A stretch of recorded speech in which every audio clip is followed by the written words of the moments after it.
तर आज आपण करणार आहे भाजलेली शिमला मिरची। इथे धुवून घेते शिमला मिरची आणि कापून घेते उभे। शिमला मिरची धुवून घेतलेली होती ती चिरून घेतली, अशी बारीक चिरून घेतलेली आहे, बिया काढून टाकलेल्या आहेत सगळ्या।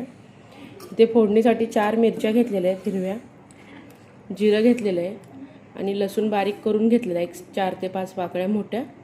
तर आता आपण सुरुवात करू। आणि इथे मीठ घेतलेलं आहे चवीप्रमाणे। तर इथे आपलं तेल तापलेलं आहे, जिरं घालायचं आहे, जिरं छान तडतडू द्यायचं एकदम। तर इथे जिरं आपलं छान भाजलेलं आहे, मिरच्या टाकल्यात हिरव्या।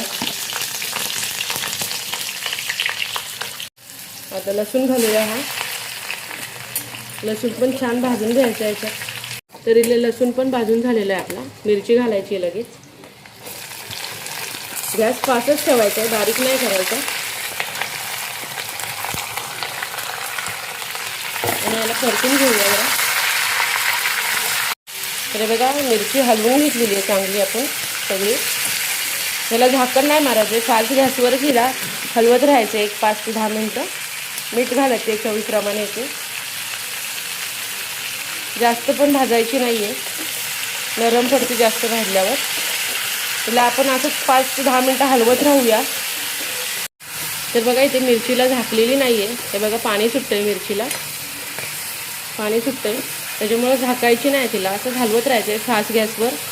आणखीन 1-2 मिनिटं आपण चांगली तिला भाजून घेऊया। तर बघा इथं मिरची आपली मस्त अशी भाजून झालेली आहे, करून बघा या पद्धतीने छान होते। मस्त अशी आपली मिरची इथं भाजून झालेली आहे।